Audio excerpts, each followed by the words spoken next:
കേരളത്തിലെ ജനങ്ങൾ അറിയണം. കാരണം ഒരു ഗവൺമെൻറ്റിൻ്റെ പ്രശ്നമല്ല, കേരളത്തിലെ ജനങ്ങളുടെ പ്രശ്നം തന്നെയാണ്. പ്രധാനപ്പെട്ടത് നമ്മുടെ കേരളത്തിലെ മാധ്യമങ്ങളോടെയും അതുവഴി ജനങ്ങളോടെയും പറയണമെന്നുള്ളതുകൊണ്ടാണ് ഇന്നിപ്പോൾ എറണാകുളത്ത് വെച്ചിട്ട് ഇങ്ങനൊരു പത്രസമ്മേളനം വിളിച്ചത്. ഒന്നാമത്തെ കാര്യം, നമ്മുടെ തൊഴിലുറപ്പ് പദ്ധതി സംബന്ധിച്ചാണ്. അതിപ്പോൾ കേരളത്തിലാകെ വാർത്ത വരുവാണ്, ഇന്ത്യയിലാകെ വാർത്ത വരുവാണ്. ഇന്ന് ബില്ല് പാസ്സാക്കിയപ്പോൾ പാർലമെൻറ്റിൽ വലിയ പ്രതിഷേധമൊക്കെ വന്നു. അത് വാസ്തവത്തിൽ ഇതിൻ്റെ പ്രശ്നം, നമ്മൾ ടെക്നിക്കലി തൊഴിലുറപ്പ് പദ്ധതിയുടെ പണം വെട്ടിക്കുറച്ചു, അത് 60-40 ആക്കുന്നു എന്ന് പറയുമ്പം സംസ്ഥാനങ്ങൾക്കുണ്ടാവുന്ന അധിക ബാധ്യതയുടെ ഒരു പ്രശ്നമുണ്ട്, തൊഴിൽ കിട്ടാത്ത പ്രശ്നമുണ്ട്. അതിനേക്കാളുപരി ഈ സെൻട്രൽ സ്റ്റേറ്റ് റിലേഷൻഷിപ്പിൽ ഓരോ ഉത്തരവാദിത്വങ്ങളിൽ നിന്ന് കേന്ദ്രം പുറകോട്ട് മാറുകയാണ്. കേരളമടക്കമുള്ള സംസ്ഥാനങ്ങളുടെ നമുക്ക് തരേണ്ട ഏറ്റവും ന്യായമായ ഷെയർ, ഞാൻ പറയുന്നത് കേരളത്തിൻ്റെ മാത്രമല്ല, 80,000 കോടി രൂപയാണ് കഴിഞ്ഞ വർഷം ഇവർ മാറ്റിവെച്ചത്. ഇന്ത്യയിലെ എല്ലാ സംസ്ഥാനങ്ങൾക്കും കൊടുക്കേണ്ട ആ ഷെയർ വെട്ടിക്കുറച്ച് കേന്ദ്രം സംസ്ഥാനങ്ങളുടെ പോക്കറ്റിൽ നിന്ന് അല്ലെങ്കിൽ സംസ്ഥാനങ്ങളുടെ വരുമാനത്തിൽ നിന്ന് കവരുന്ന തരത്തിൽ, പിടിച്ചെടുക്കുന്ന തരത്തിലേക്ക് കാര്യങ്ങൾ ചെയ്യുകയാണ്. അതൊരു ചെറിയ കാര്യമല്ല. സെൻട്രൽ സ്റ്റേറ്റ് റിലേഷൻഷിപ്പിൽ ഫിസ്ക്കൽ ഫെഡറലിസത്തെ അങ്ങേയറ്റം തകർക്കുന്ന നിലപാട് നിരന്തരമായി സ്വീകരിച്ചുകൊണ്ടിരിക്കുന്നതിൻ്റെ ഏറ്റവും ഒടുവിലത്തെ ഉദാഹരണമാണ്.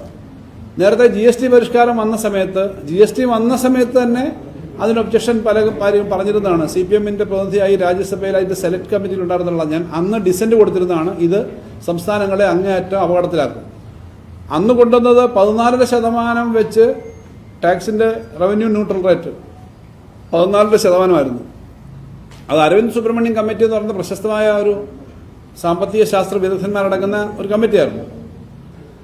ആ 14 നിന്ന് പിന്നീട് ഒരു 11 ആക്കി. ഏറ്റവും കൂടുതൽ റേറ്റ് റാഷണലൈസേഷൻ എന്ന് പറഞ്ഞ് കൊണ്ടുവന്ന സമയത്ത് അത് 8%-നും 9%-നും ഇടയ്ക്കാക്കി. എന്ന് പറഞ്ഞാൽ കേരളത്തിൽ മാത്രം അടുത്ത വർഷം 8,000 കോടി മുതൽ 10,000 കോടി രൂപ ഒരു വർഷം സാമ്പത്തിക നഷ്ടം വരുമെന്നാണ് ഗുലാത്തി ഇൻസ്റ്റിറ്റ്യൂട്ടിന്റെ പഠനം.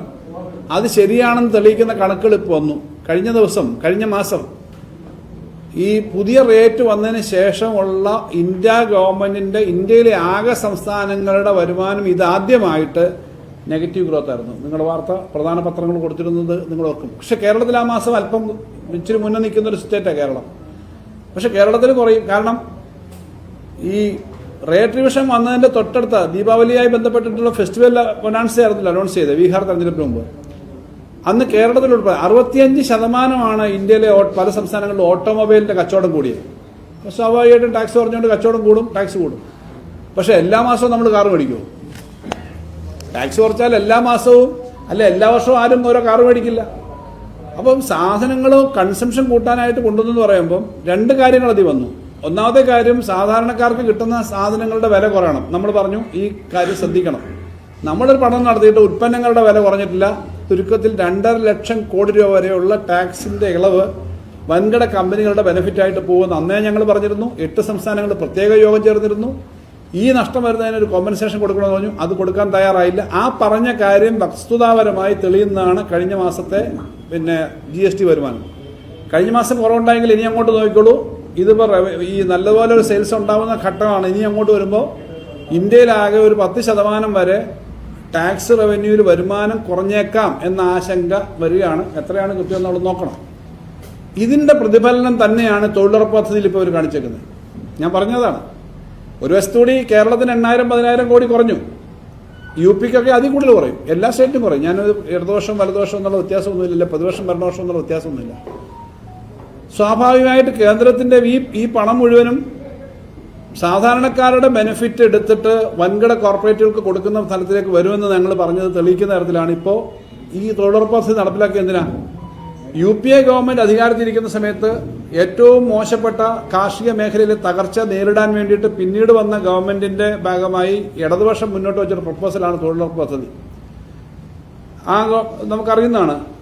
അതിന്റെ ഭാഗമായിട്ട് വന്ന ആദ്യത്തെ ഗവൺമെന്റ് കൊണ്ടുവന്ന ആ തൊഴിലുറപ്പ് പദ്ധതി എന്ന് പറഞ്ഞാൽ 3 ലക്ഷത്തിലധികം ആളുകൾ ഗ്രാമീണ കർഷകർ ആത്മഹത്യ ഒരു ഘട്ടത്തിൽ അതിനെ പരിഹരിക്കാൻ വേണ്ടിയിട്ട് കുറച്ചുകൂടി തൊഴിൽ ഗ്രാമങ്ങൾ ഉണ്ടാവാൻ വേണ്ടി കൊണ്ടുവന്ന. കേരളം പോലുള്ള സംസ്ഥാനങ്ങളിൽ കശുവണ്ടി വ്യവസായവും കയറും കൈത്തറിയും ഒക്കെയുള്ള അടക്കമുള്ള പഴയ പരമ്പരാഗത വ്യവസായങ്ങൾ ഇപ്പോൾ ഇല്ല. കാർഷിക മേഖലയിൽ പഴയതുപോലെ കാര്യങ്ങളില്ല. ഗ്രാമീണ പ്രദേശങ്ങളിൽ ആൾക്ക് വരുമാനം കിട്ടുന്ന തൊഴിലുറപ്പ് പദ്ധതി.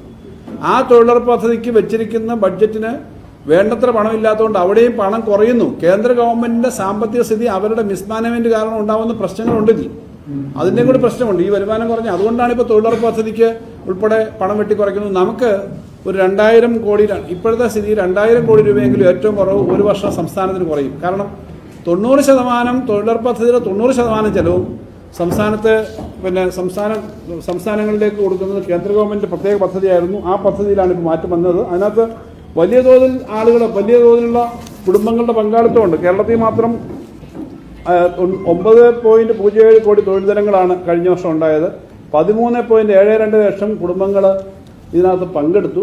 22 ലക്ഷത്തോളം ഇതിനകത്ത് എൻറോൾ ചെയ്തിട്ടുണ്ട്. അത്രയും വലിയ നമ്പറാണ്. അപ്പോൾ ഇന്ത്യയുടെ സാമ്പത്തിക സ്ഥിതി വല്ലാത്ത പരുങ്ങലിലാക്കുന്ന ഇന്ത്യയുടെ സാമ്പത്തിക സ്ഥിതി, ഞാൻ കേരളത്തിൻ്റെ അല്ല പറഞ്ഞു, ഇന്ത്യയുടെ സാമ്പത്തിക സ്ഥിതി വല്ലാതെ പരുങ്ങലിലാക്കുന്ന ഈ നാട്ടിലെ ഉൾപ്പെടെ സാധാരണക്കാരുടെ തൊഴിലും വരുമാനവും ഇല്ലാതാക്കുന്ന അങ്ങേയറ്റത്തെ തെറ്റായ സാമ്പത്തിക നയവുമായിട്ട് മുന്നോട്ട് പോകുന്നതിൻ്റെ ഭാഗമായിട്ടാണ് തൊഴിലുറപ്പിൻ്റെ കാര്യം വന്നേക്കുന്നത്. അതൊരു ചെറിയ കാര്യമല്ല, ഫാർ റീച്ചിങ് ആയിട്ടുള്ള എഫക്റ്റ് ഉണ്ടാക്കുന്ന ഒരു കാര്യമായതുകൊണ്ടാണ് ഞാൻ അങ്ങനെ ആ ഒരു ആസ്പെക്ട് കൂടെ പറയണമെന്ന് വെച്ചത്. അല്ലാതെ ഇവർ ഈ ചില കാര്യങ്ങൾ മാത്രമല്ല, സംസ്ഥാനങ്ങളെയും കുഴപ്പത്തിലാക്കുന്നു, കേന്ദ്രവും കുഴപ്പത്തിലാവുന്ന തരത്തിലേക്കുള്ള കാര്യങ്ങൾ വരിക. ഇത് ഒരു പശ്ചാത്തലത്തിൽ നമ്മൾ പ്രത്യേകം ചിന്തിക്കേണ്ടതാണ്. അതെന്താ, ഇന്ന് രാജ്യം നേരിടുന്ന ഒരു പ്രധാന പ്രശ്നം അമേരിക്കയുടെ നേതൃത്വത്തിലുള്ള ട്രംപിൻ്റെ താരിഫ് വാറാണ്. എല്ലാ മേഖലയിലും ബാധിക്കുന്നതാണ്, അത് എടുത്തു പറയേണ്ടതല്ല. ഇതിൻ്റെ ഭാഗമായി കേരളത്തിലുൾപ്പെടെ എക്സ്പോർട്ടിനെ ബാധിക്കുന്ന കാര്യങ്ങളുണ്ട്. താരിഫിൻ്റെ ഭാഗമായിട്ട് നമുക്ക് കുറച്ച് മത്സ്യ ഉൽപ്പന്നങ്ങളും കുറച്ച് പ്ലാന്റേഷൻ്റെയും മറ്റു കാര്യങ്ങളുണ്ട്. നമ്മളെക്കാളും ബാധിക്കുന്ന മറ്റ് സംസ്ഥാനങ്ങളുണ്ട്. പുറത്ത് ജോലി ചെയ്യുന്ന ആൾക്ക് വലിയ തോതിൽ തൊഴിലില്ലായ്മ വരുന്നുണ്ട്. പല ആളുകളും തിരിച്ചു വരാൻ ആഗ്രഹിക്കുന്നു. ഇതിനെ നമ്മളങ്ങനെ നേരിടും. അമേരിക്കയുടെ ധിക്കാരത്തിന് മുന്നിൽ ഇന്ത്യ കീഴടങ്ങാൻ പാടില്ല. അതിന് അതിശക്തമായി ഇന്ത്യ ഗവൺമെൻറ് എടുക്കുന്ന നിലപാടുകൾക്കൊപ്പം അമേരിക്കയുടെ ഈ ഏകാധിപത്യപരമായ നിലപാടിനെതിരെ നിൽക്കണം. നമ്മളെല്ലാം നിൽക്കും. പക്ഷെ ആ പ്രതിസന്ധിയെ പരിഹരിക്കാൻ എന്താ ചെയ്യേണ്ടത്? ഇവിടുത്തെ ആളുകൾക്ക് കൂടുതൽ വരുമാനം ഉണ്ടാവണം, ജോലി ഉണ്ടാവണം.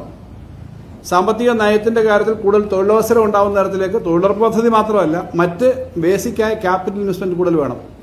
കേരളം അടക്കമുള്ള സംസ്ഥാനങ്ങളിൽ അടിസ്ഥാന സൗകര്യ വികസനത്തിന് വേണ്ടി പ്രത്യേക ഒരു സ്കീം, അതായത് ക്യാപിറ്റൽ എക്കണോമിസ്റ്റുകൾ ഏറ്റവും പ്രധാനമായി പറയുന്ന റൂസ്വെൽറ്റിൻ്റെ ന്യൂ ഡീൽ എന്നാണ് എൻ്റെ പേരെന്നാണ് എൻ്റെ ഓർമ്മ. ഈ റൂസ്വെൽറ്റ് അമേരിക്കൻ പ്രസിഡന്റ് ആയിരുന്നപ്പോൾ റിസഷനെ നേരിടാൻ വേണ്ടി അവിടുത്തെ പൊതുഗതാഗതം, റെയിൽവേ, റോഡ് എല്ലാം പണിയാൻ വേണ്ടി, ഫാക്ടറികൾ പണിയാൻ വേണ്ടിയിട്ട് വലിയ തോതിൽ പണം മുടക്കി. അതാണ് അമേരിക്കയുടെ അടിസ്ഥാന വികസനത്തിൽ ഏറ്റവും വലിയ മാറ്റം ഉണ്ടാക്കിയെന്ന് പറയുന്നത്. ഇവിടെ അമേരിക്ക ഇന്ത്യയുടെ എക്കണോമിയെ തകർക്കാൻ നിലപാടെടുക്കുമ്പോൾ വലിയ തോതിലുള്ള നിക്ഷേപവും സാധാരണക്കാരുടെ ഈ തൊഴിലും വരുമാനവും കിട്ടുന്ന തരത്തിലേക്ക് കാര്യങ്ങൾ ചെയ്യണം. ഞങ്ങൾ ആവശ്യപ്പെട്ടു സംസ്ഥാനങ്ങൾക്ക് 0.5% എങ്കിലും സ്പെസിഫിക് ആയിട്ട് ക്യാപിറ്റൽ എക്സ്പെൻഡിച്ചറിന് വേണ്ടി നൽകണം. ഞങ്ങൾ കഴിഞ്ഞ തവണ കണ്ടപ്പോൾ കേന്ദ്ര ധനകാര്യമന്ത്രിയോട് ആവശ്യപ്പെട്ടിരുന്നു, ധനകാര്യ കമ്മീഷനോട് ഞങ്ങൾ ആവശ്യപ്പെട്ടു, അമേരിക്കൻ ട്രംപ് താരിഫിൻ്റെ പശ്ചാത്തലത്തിൽ ഒരു 0.5% എങ്കിലും ക്യാപിറ്റൽ എക്സ്പെൻഡിച്ചറിന് മാത്രമായിട്ട് മാറ്റിവെക്കാൻ വേണ്ടി വെക്കണം. ഇതൊന്നും ചെയ്യാതെ കൂടുതൽ സാമ്പത്തിക പ്രതിസന്ധിയിലേക്ക് പോകുന്നു എന്നുള്ള തരത്തിലാണ്. നിങ്ങൾ ഒരു കാര്യം നോക്കണം, ഇന്ത്യയിലെ ചില സംസ്ഥാനങ്ങളിൽ 0 അല്ലെങ്കിൽ മൈനസ് ഇൻഫ്ലേഷൻ ആണെന്ന് കണ്ടു. ഇൻഫ്ലേഷൻ കുറവാണെന്ന് കാണുമ്പോൾ നല്ലതാണെന്ന് തോന്നും. പക്ഷെ ഇൻഫ്ലേഷന് പകരം ഡിഫ്ലേഷൻ വന്നാൽ അപകടകരമാണ്. പർച്ചേസിംഗ് പവർ കുറയുമ്പോൾ ഡിഫ്ലേഷൻ വരാം. എക്സ്പെൻഡിച്ചർ കൺസംഷനും നടക്കാതിരിക്കുമ്പോൾ ഡിഫ്ലേഷൻ വരാം. ഇങ്ങനെയുള്ള ആശങ്കകൾ വരുന്നുണ്ട്. ഇതൊക്കെ സാമ്പത്തിക മേഖല ഉൾപ്പെടെ റിപ്പോർട്ട് ചെയ്യുന്ന പത്രപ്രവർത്തക സുഹൃത്തുക്കളുള്ളൂ ഞാൻ പറയുകയാണ്. അതുകൊണ്ട് ഈ തൊഴിലുറപ്പ് പദ്ധതിയിലെ കാര്യം വളരെ അപകടകരമായൊരു നിലപാടാണ്. അതിനൊപ്പം ഇന്നലെ വന്ന വല്ലാതെ ഞങ്ങളെ ബുദ്ധിമുട്ടിക്കുന്ന ഒരു കാര്യം കൂടെ പറയാതെ പോകുന്നത് ശരിയല്ല.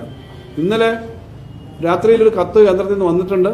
അത് ഈ ക്വാർട്ടറിൽ കേരളത്തിൻ്റെ കടമെടുപ്പ് പരിധിയിൽ 5,900 കോടി രൂപ വെട്ടിക്കുറയ്ക്കുന്ന ഒരു തീരുമാനം കുറച്ചു. അതിനകത്ത് ചില കണക്കുകൾ പറഞ്ഞിട്ടാണ്. ഇനി അത് ക്ലാരിഫിക്കേഷൻ കൊടുക്കണം. എന്തായാലും നിങ്ങൾക്കറിയാം, ഗവൺമെൻറ്റിൻ്റെ ലാസ്റ്റ് ഇയറാണ്, തെരഞ്ഞെടുപ്പിൻ്റെ ലാസ്റ്റ് ക്വാർട്ടറാണ് തെരഞ്ഞെടുപ്പിലേക്ക് എത്തുന്നത്. ആ സമയത്ത് 5,900 കോടി രൂപ സംസ്ഥാന ഗവൺമെൻറ്റിന് കിട്ടാനുള്ളതിൻ്റെ കടത്തിൻ്റെ പരിധിയിൽ ഇപ്പോൾ കുറവ് വരുത്തുന്നു എന്ന് പറഞ്ഞാൽ അതിൻ്റെ അർത്ഥം എന്താ? വല്ലാതെ നമ്മളെ ബുദ്ധിമുട്ടിക്കും. എത്ര ബുദ്ധിമുട്ടിക്കാൻ ശ്രമിച്ചു, ഏറ്റവും കൂടുതൽ ബുദ്ധിമുട്ടേറിയൊരു സാഹചര്യത്തിൽ ഈ സംസ്ഥാന ഗവൺമെൻറ്റിൻ്റെ പ്രവർത്തനം നടന്നൊരു 4.5 വർഷക്കാലമാണ് കടന്നുപോയത്. അതിനകത്ത് സ്വാഭാവികമായി ഏറ്റവും കൂടുതൽ ബുദ്ധിമുട്ട് വരുന്നൊരു മേഖല സാമ്പത്തിക രംഗമാണ്. ആ സാമ്പത്തിക രംഗത്ത് ഇത്രയും വെട്ടിക്കുറച്ചിട്ടും ഇവിടെ വരെ താരതമ്യേന വലിയ കുഴപ്പമില്ലാതെ എക്സ്പെൻഡിച്ചറിൻ്റെ കാര്യത്തിൽ ഉൾപ്പെടെ വർധന വന്നു. വലിയ തോതിൽ വെട്ടിക്കുറച്ചു. പക്ഷേ 1,15,000 കോടി വെച്ച് ശരാശരി ഒരു വർഷം ചെലവാക്കിയ തൊട്ടുമുമ്പത്തെ സർക്കാരിനേക്കാളും 1,70,000 കോടിയിലേക്ക് നമ്മുടെ വാർഷിക ശരാശരി എക്സ്പെൻഡിച്ചർ എത്തിച്ചു. കഴിഞ്ഞ വർഷം 1,75,000 കോടിയോളം ചെലവായി. ഈ വർഷം ഞങ്ങൾ 2 ലക്ഷം കോടിയിലേക്ക് എത്തും, അല്ലെങ്കിൽ അതിന് തൊട്ടടുത്ത് എത്തും എന്നുള്ള പ്രതീക്ഷയിൽ മുന്നോട്ട് പോവുകയാണ്. അടുത്ത വർഷങ്ങളിൽ ഇതിനേക്കാളും വലിയ 10 മടങ്ങ് വർധന ഉണ്ടാവണം. ധനകാര്യ കമ്മീഷന് മുൻപിൽ നമ്മൾ ആവശ്യപ്പെട്ടതും ആ ന്യായമായ കാര്യമാണ്. കഴിഞ്ഞ പ്രാവശ്യം വന്ന ഏറ്റവും വലിയ വെട്ടിക്കുറവാണ്. അപ്പോൾ ധനകാര്യ കമ്മീഷന്റെ റിപ്പോർട്ട് വരാൻ പ്രഖ്യാപിച്ചിട്ടില്ല. റിപ്പോർട്ട് അവർ കൊടുത്തു, പാർലമെന്റിൽ വെക്കത്തേ ഉള്ളൂ. അപ്പോൾ ആ സമയത്ത് ഏറ്റവും അവസാനത്തെ ഈ ക്വാർട്ടറിൽ ഇതുവരെ വളരെ കടത്തിന്റെ കാര്യത്തിലെടുത്താൽ ഇന്ത്യയിൽ കേരളത്തിന്റെ 50 വർഷത്തെ ചരിത്രം എടുത്താൽ അല്ലെങ്കിൽ 30 വർഷത്തെ ചരിത്രം എടുത്താൽ ഓരോ 5 വർഷവും കടം ഇരട്ടിയോ അല്ലെങ്കിൽ 90% വർദ്ധിക്കുമായിരുന്നു. VSന്റെ ഗവൺമെന്റ് കാലത്ത് 80,000 കോടിയിൽ നിന്ന് ഉമ്മൻചാണ്ടി ഗവൺമെന്റിന്റെ ലാസ്റ്റ് ഇയറിൽ അത് 1,50,000 കോടിയായി. ഒന്നാം പിണറായി സർക്കാർ ഐസക് മന്ത്രിയായിരുന്നപ്പോൾ അതിന്റെ അവസാനം അത് 2,96,000 കോടിയായി. ഇപ്പോൾ സാധാരണ 6 ലക്ഷം കോടിയോ 5,80,000 കോടിയോ ആവണം. പക്ഷേ 4,70,000 കോടിക്ക് അപ്പുറം എടുക്കാനായിട്ട് നമുക്ക് പറ്റത്തില്ല. എന്ന് പറഞ്ഞാൽ 1,25,000 കോടി ബോറോയിങ് കുറച്ചു.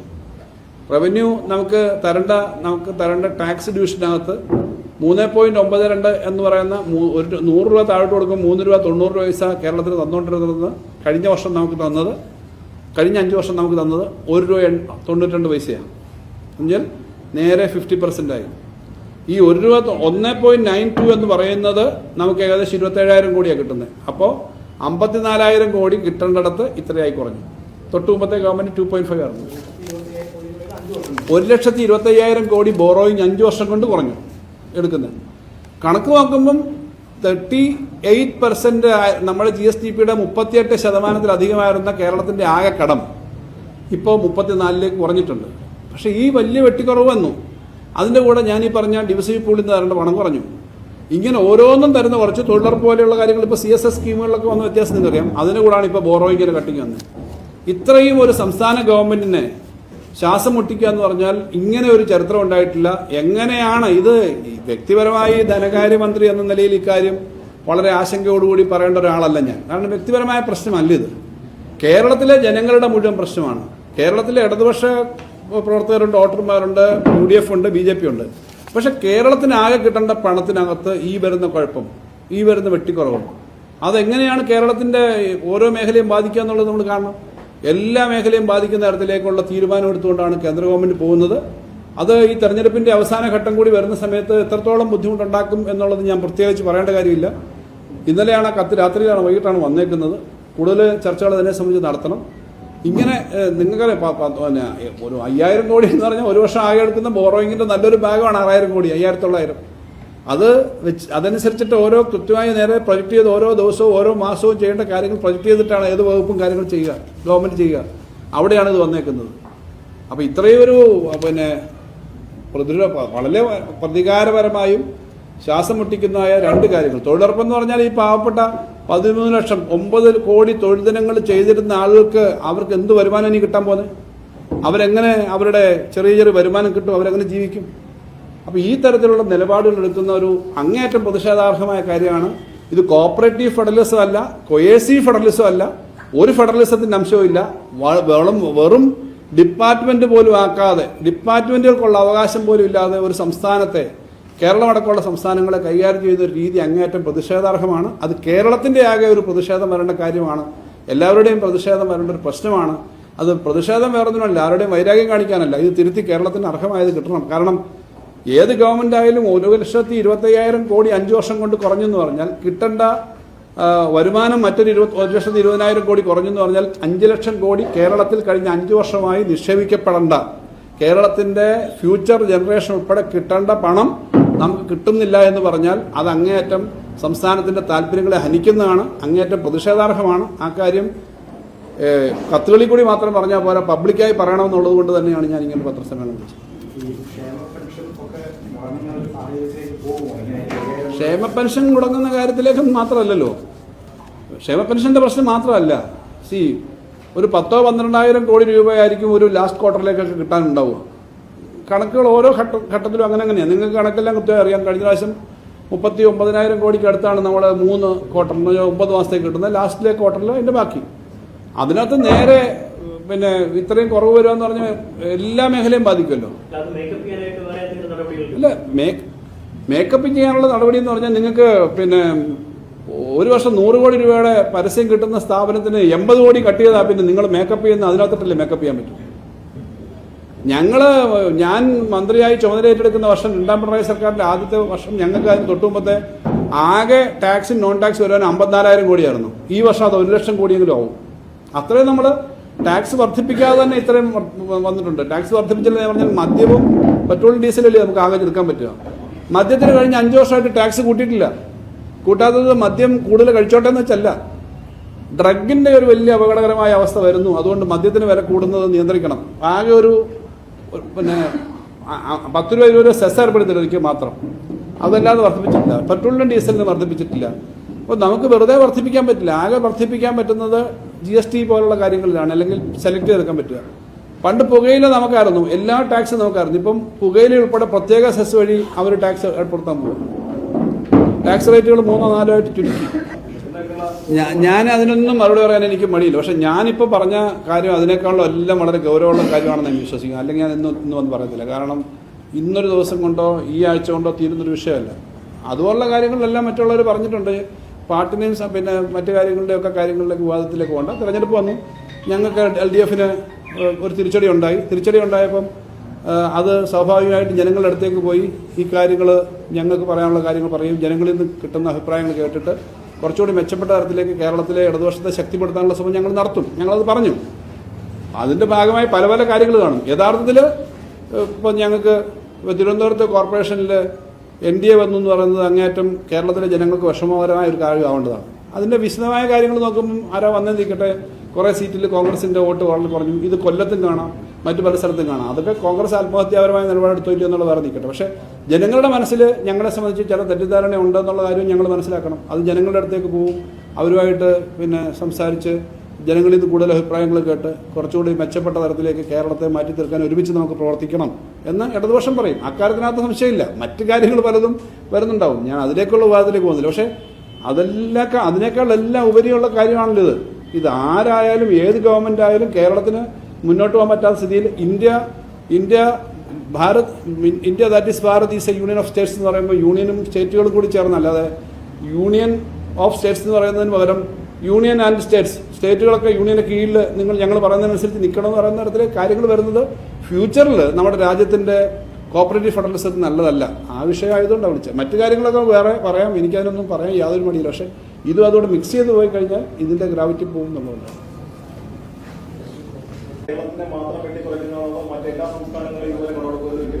കടമെടുപ്പ് പരിധിയുടെ കാര്യത്തിൽ പിന്നെ നമ്മുടെ സംസ്ഥാനത്തോടൊക്കെ കാണിക്കുന്നൊരു സമീപനമുണ്ട്. അത് ഞാൻ പറയാം. ഇപ്പം കിഫ്ബിയുടെയും പെൻഷൻ കമ്പനിയുടെയും പേരിൽ ഒരു വർഷം 4,730 കോടി ഇപ്പം കട്ട് ചെയ്തുകൊണ്ടിരിക്കുന്നുണ്ട്. കഴിഞ്ഞ 3 വർഷമായിട്ട് നമ്മളത് വെട്ടിക്കുറച്ചുകൊണ്ടിരിക്കുക. എന്ന് പറഞ്ഞാൽ 4,730 കോടി രൂപ ആകെ നമുക്ക് പ്രാക്ടിക്കലി കിട്ടുന്നത് 10, 36,000, 35,000, 40,000 കോടി താഴെയാണല്ലോ. ഇതൊക്കെ 3% അടുപ്പിച്ചല്ലേ കിട്ടുക. അതിനകത്ത് ഇപ്പം തന്നെ കിഫ്ബിയുടെ പേരിൽ 4,730 കോടി രൂപ ഒരു വർഷം കട്ട് ചെയ്യുന്നുണ്ട്. ഞാൻ കണ്ടിന്യൂസ് ഇവരെടുക്കുന്ന സമീപനങ്ങളുടെ ഒരു ക്രോണോളജിക്കൽ ഓർഡർ പറയാനുണ്ട്.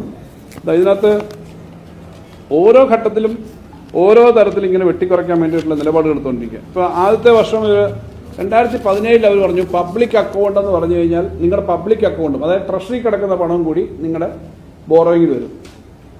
അപ്പോൾ ട്രഷറിയിൽ കിടക്കുന്ന പണം സാധാരണ നേരത്തെ ബോറോയിങ് വരില്ല, അത് കുറച്ചു എന്ന് പറഞ്ഞാൽ ഞങ്ങളുടെ ആദ്യത്തെ വർഷം ഈ ഗവൺമെൻറ് ആദ്യത്തെ വർഷം PF-ൽ 10-20,000 കോടി രൂപയായിരുന്നു ക്രെഡിറ്റ് ചെയ്തത്. പഴയ DA കുടിശ്ശിക, പഴയ 5 വർഷക്കാലത്തെ ഗവൺമെൻറ്റിൻ്റെ ഓരോ കുടിശ്ശികയായിരുന്നു. അപ്പോൾ ആ 20,000 കോടി ഉൾപ്പെടെ വലിയ തോതിൽ എല്ലാം വെട്ടിക്കുറച്ചു. അപ്പോൾ ആദ്യമേ നേരത്തെ 2017 മുതലാണ് ഈ പബ്ലിക് അക്കൗണ്ടിൻ്റെ വെട്ടിക്കുറയ്ക്കാൻ തീരുമാനിച്ചത്.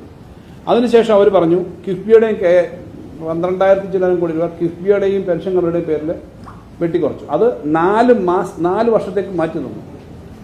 അങ്ങനെ 4,730 കോടി രൂപയാണ് ഈ വർഷം വെട്ടിക്കുറച്ചത്. ഓൾറെഡി കുറച്ചു, ഞങ്ങളത് അഡ്ജസ്റ്റ് ചെയ്തു, കുറച്ചു. ഞങ്ങൾ റിക്വസ്റ്റ് ചെയ്തപ്പോൾ ഞങ്ങൾ ബഹുമാനപ്പെട്ട മുഖ്യമന്ത്രി ഉൾപ്പെടെ പിന്നെ യൂണിയൻ ഫിനാൻസ് മിനിസ്റ്ററെ ഞങ്ങൾ കണ്ടതിനകത്ത് ഞങ്ങൾ റിക്വസ്റ്റ് വെച്ചു, ഈ 4,700 ഇങ്ങനെ വെട്ടിക്കുറയ്ക്കുന്നുണ്ട്, നിങ്ങൾ അപ്പോൾ ഒന്ന് മാറ്റാതെ അടുത്ത വർഷത്തേക്ക് മാറ്റല്ലേ, ഞങ്ങൾ തരാം. അത് ചെയ്തില്ല. അപ്പോൾ അങ്ങനെ അത് കുറച്ചു.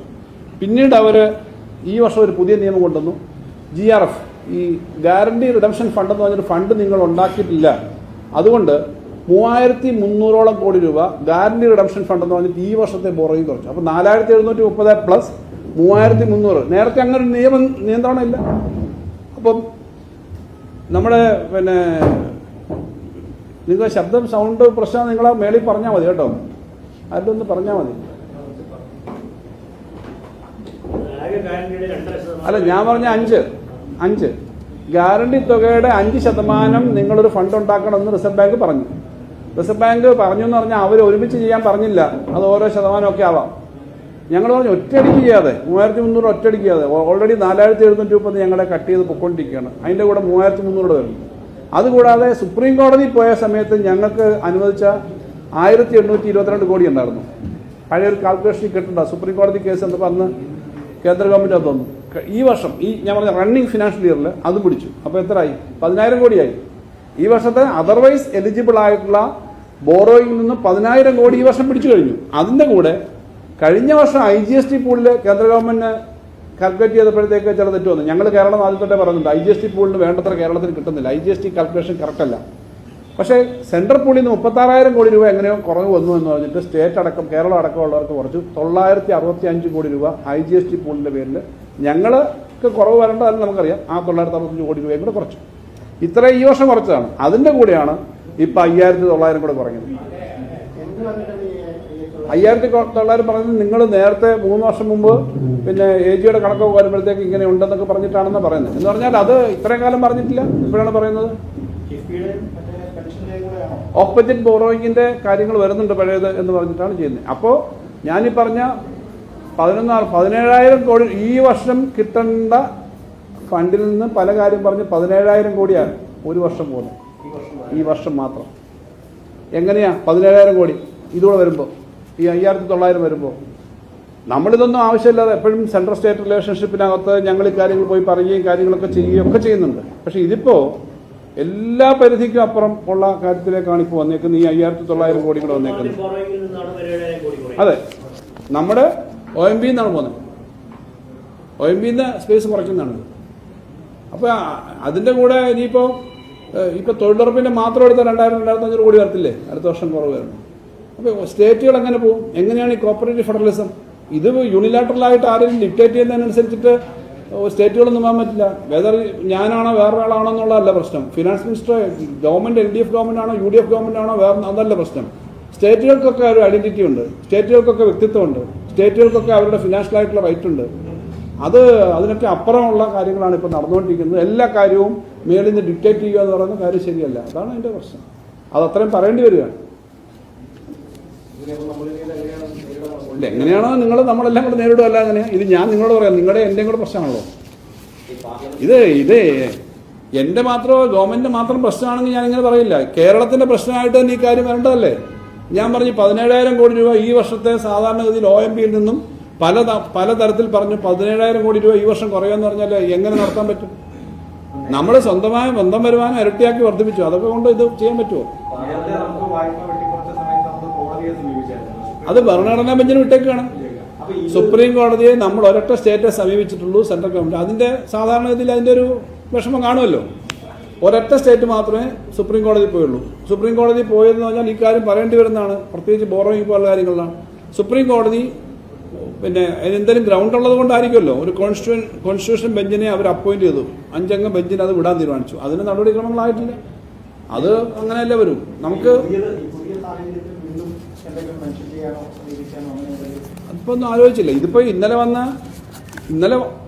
ഈ വന്നിട്ട് എന്താ ചെയ്യണമെന്നുള്ളത് ആലോചിക്കാൻ പോലും ഉള്ള ഒരു സാധാരണ ഒരു മാനസികമായ സ്ഥിതി വരുമോ? ഇത്രയും ഇങ്ങനെ വരുമ്പോൾ നിങ്ങൾക്ക് ഇപ്പോൾ ഈ സമയത്ത് പിന്നെ കോവിഡ് വരുന്ന സമയത്ത് നിങ്ങളുടെ സ്ഥാപനം അടച്ചുകൂട്ടി ശമ്പളം തരത്തില്ലെന്ന് പറഞ്ഞാൽ നിങ്ങൾക്ക് വീട്ടിലിരിക്കാം, മാനേജ് ചെയ്യാം. ഇത് സ്ഥിരമായിട്ട് ഇപ്പോൾ പൊക്കോണ്ടിരിക്കുമ്പോൾ ഈ മാസം ശമ്പളമേ തരുന്നില്ല എന്ന് പറഞ്ഞു കഴിഞ്ഞാൽ സാധാരണ ഒരു മനുഷ്യനുണ്ടാകുന്ന ഒരു അപകടം ഉണ്ടല്ലോ.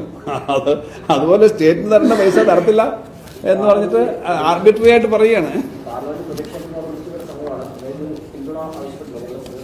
തീർച്ചയായിട്ടും ഈ കാര്യങ്ങളിൽ ഞങ്ങൾക്ക് ഇതുപോലുള്ള കാര്യങ്ങളിൽ രാഷ്ട്രീയമായിട്ട് ഉള്ള വ്യത്യാസത്തില്ല. ഞങ്ങൾ ഇന്ത്യയിലെ സ്റ്റേറ്റുകളെ കോർഡിനേറ്റ് ചെയ്യാൻ വേണ്ടി കേരളം ഉൾപ്പെടെ നല്ല മുൻകൈ എടുത്തിട്ടാണ് 8 സ്റ്റേറ്റ് ചേർന്നിട്ടുണ്ട്. അതിനകത്ത് 3 സ്റ്റേറ്റ് കോൺഗ്രസ് ഭരിക്കുന്നതാണ്.